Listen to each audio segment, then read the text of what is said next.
Everything's a lie. This is empty now. It did have a flat white in it. Right, when I make what I think of as flat whites in the house, I don't know if they're actually flat whites. I've never Googled how to make one. It works. Is it accurate? Probably not. I just got in a bit of a YouTube hole and watched back some of my old 168 hours, and I love them. They're my favourite thing that I do. I noticed recently that I've just been very introspective, and while I think it has a time and a place, I just think it's important to live in the moment. Recently I haven't been living as much in the moment, and that's because of personal circumstances. It's been a very transformative period for me. I think I'm ready to get back in the moment. I need to live my life a bit and stop fearing the lost past, because I can't get it back, and stop fearing the future. I'm in like a little like legging and top set. I am just taking it easy today. Today is, I think, website day. I'm redoing my website, and I have been for a while. I'm nearly done with it. I'm just also releasing presets for Lightroom, which is how I edit my photos, and hopefully also my video presets as well, so you can add like just like a little perfecting stylistic layer to your phone videos. I don't know if this is something people want, but sometimes I record a video on my phone and it just doesn't look quite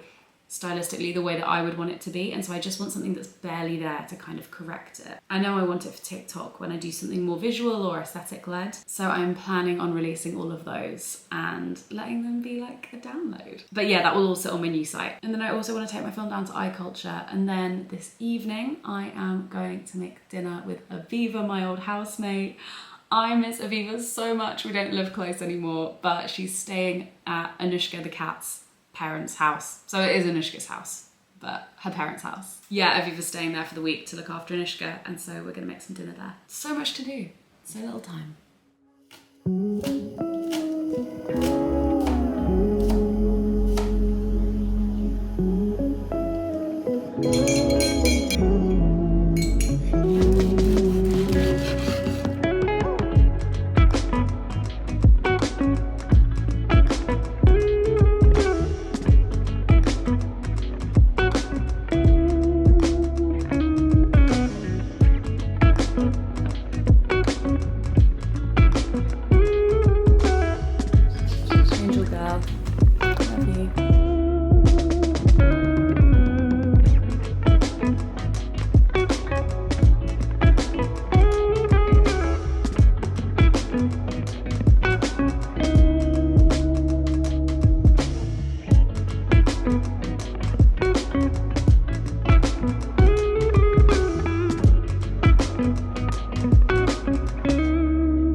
Woke up feeling restless and I haven't been able to shake it yet. I've worked out, which has probably helped. I'll go on a walk later, but I'm having a very internal day, I think. I don't have any plans. I think I'm just gonna have a little date night with myself. Jack's working late at the moment. He's got a project on that finishes tonight at midnight.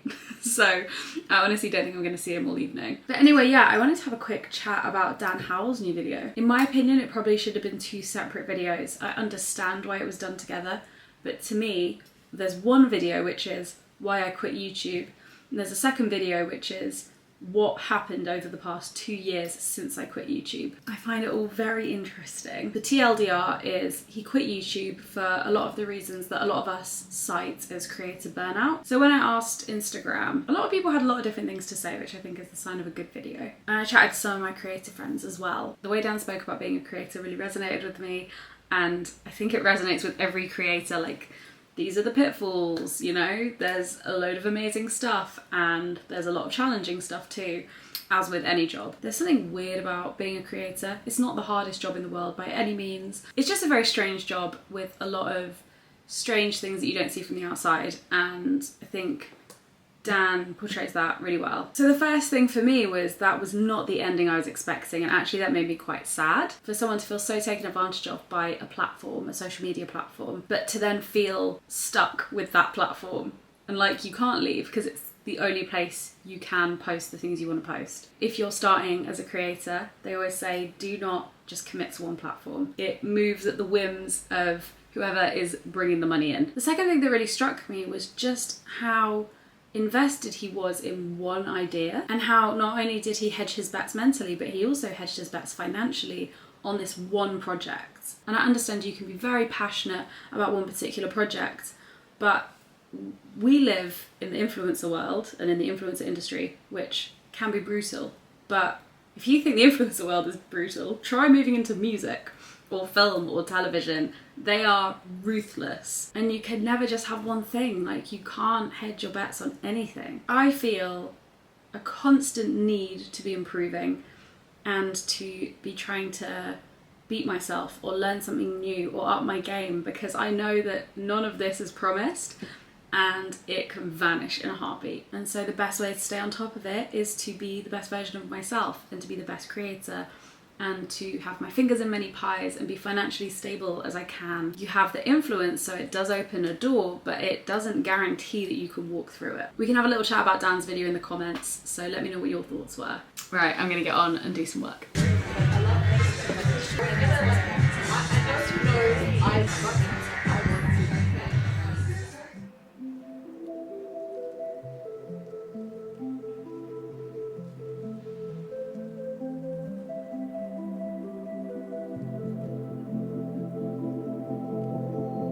So it's not really very late, but it's also not early. So I think I'm gonna watch the new Ghostbusters film. It just came out on Sky Cinema, so I think I'm gonna give it a whirl. I'm very excited. So yeah, I will report back tomorrow and let you know my thoughts.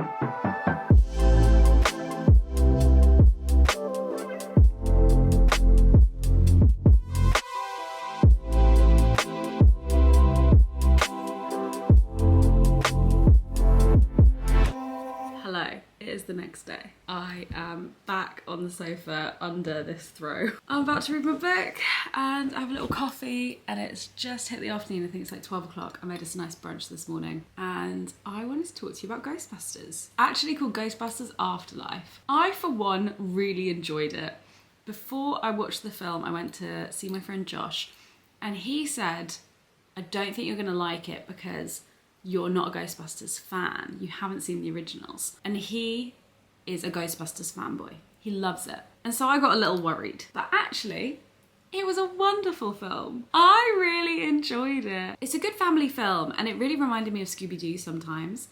But it is quite scary in places. Like, it's a good, like, family Halloween film, I would say, or when you're having a bit of a spooky night in. I don't know why, I just thought it was going to be a bit more kitsch than it was, but I think they did a really good job of bringing the Ghostbusters-ness into, like, the 21st century. And obviously there was a bit of the film that was, you know, in service to the fans, and it was really accessible and really good. And I think you could be like me and have never seen Ghostbusters before, or you could be a seasoned viewer and you still really enjoy it. I kind of wish I'd done it the way I did June, which was like sit down, get my popcorn, have some sweets, have a fizzy drink, and kind of do it as like the whole evening activity. I think I thought it'd be more like a wind down film, which I don't think it was. It was a little bit scary for a wind down film. A bit intense, maybe, is a better word. It's not scary, I can't do scary. It's like a spooky action film. If you're looking for a crowd pleaser, couldn't recommend it enough, was lovely. And yeah, I watched it on Sky Cinema, it comes out this month. Sky Cinema has all the blockbusters you know and love, such as Ghostbusters Afterlife,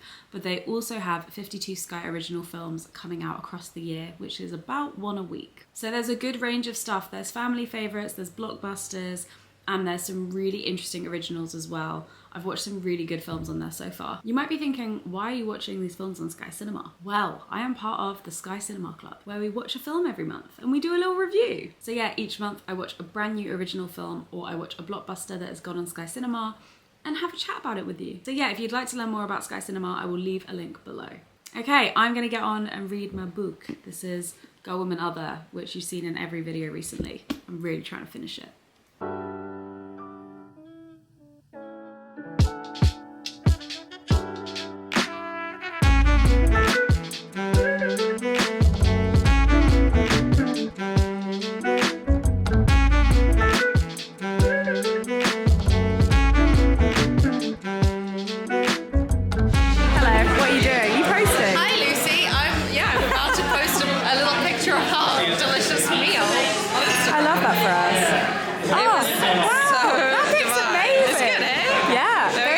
Follow Jamaica. My love was like the sea, not the big blues in a tropical. You said I had the Arctic inside.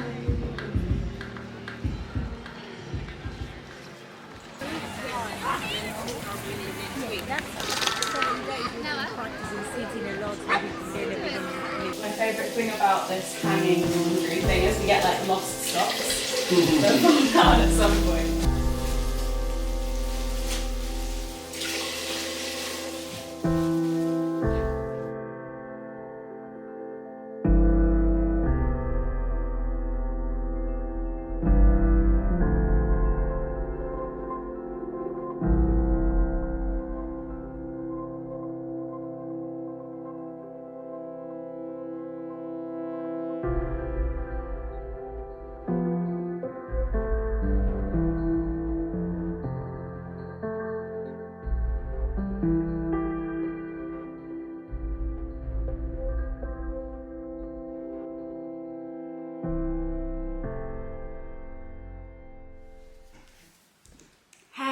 Before I start my work day, I just wanted to show you the little bits I picked up at the vintage fair yesterday. I was just walking home from hanging out with my friend Molly and I saw there was a vintage fair, vintage furniture, and I thought, I wonder if there will be some little pieces for the house. It was 3:30, which is way too late normally. All the good stuff would have gone. However, I picked up a few things. The first thing I got was this little mug. How cute is that?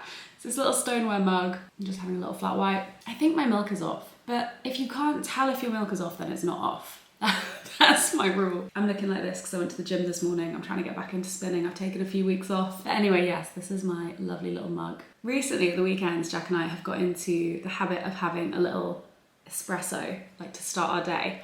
And we don't actually have any espresso cups. So I've been looking for some. Always wanted to get them secondhand. I know there's so many. And when I was at the vintage market, I walked past a secondhand Italian and French espresso set stall. I picked up these cups and saucers. They're so good. These are my favorite things I got.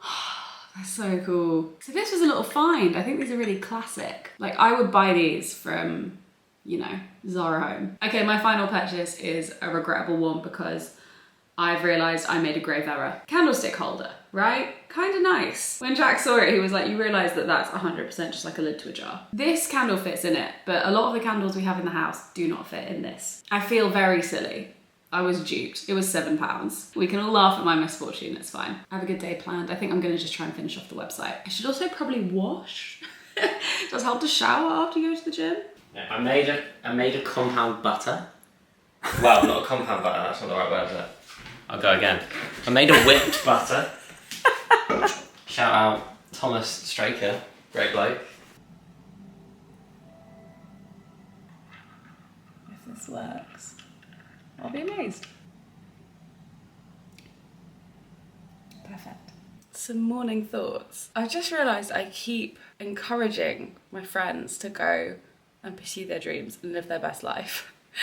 And I'm very much in that headspace at the moment. A friend will come to me with a problem and I'll go, why don't you follow this passion you've always loved? Or like, why don't you use this as an opportunity to move to a place that I know you've always wanted to live? And is it because I've been through some life changes or is it because I want to go through some life changes? Thoughts for the morning.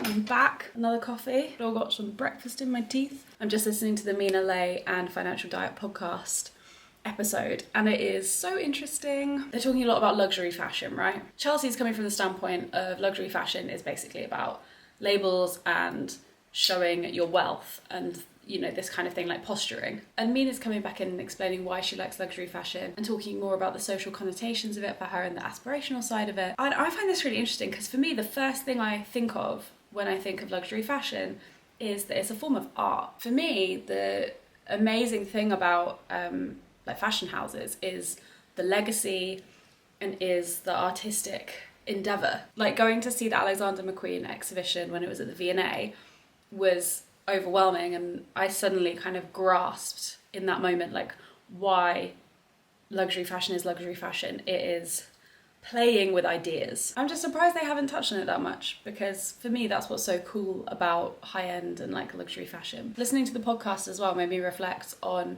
just how much my buying has changed over the past year or two. I now would say I shop 30 to 50% secondhand, which is something I could not say a year or two ago. Anytime I want a pair of jeans and I know like the brand style, I will look on Vinted and Depop before, and Vestiaire actually, before I then go over to look at an actual like store. And I was always selective when I was shopping fast fashion, but I think I've become even more selective. An influencer who's really helped me with that is Andrea Chung. She helps you identify whether clothing's been made well and basically talks you through whether she would spend the money on it. And she's clearly highly trained. She has a professional background in this, and it's so useful because I'm of the mindset that like we can't make sustainable fashion accommodate all budgets, and it's just much better that if you're going to buy something, you feel like you're going to wear it for years and years. The wear time is so much more important to me than anything else, because you can have a closet full of secondhand clothes, but if you don't like any of them and you don't wear any of them and you're constantly selling them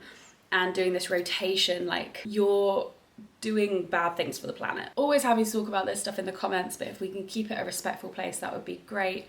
I know some people might disagree, and that's totally fine. Like, it's a really hard problem to solve, the problem of sustainability in fashion and making it accessible to everyone. But yeah, I think Andrea does such a great job of making everything more accessible. I'll link the Financial Diet, Mina and Andrea down in the description so you can go and check them out. But yeah, just a little chat about clothes. I don't know, fashion's hard. Look who I'm with. It's Emma. We did a video together. You can watch that somewhere. I just realised. And Emma's off to Pilates now, so I'm going home. Lucy's kindly walking me to Pilates, and we're appreciating the lovely arches of from the train station that we get to walk under. I'm escorting this kind You're my of. chaperone. I'm your chaperone for today. Right, off we go.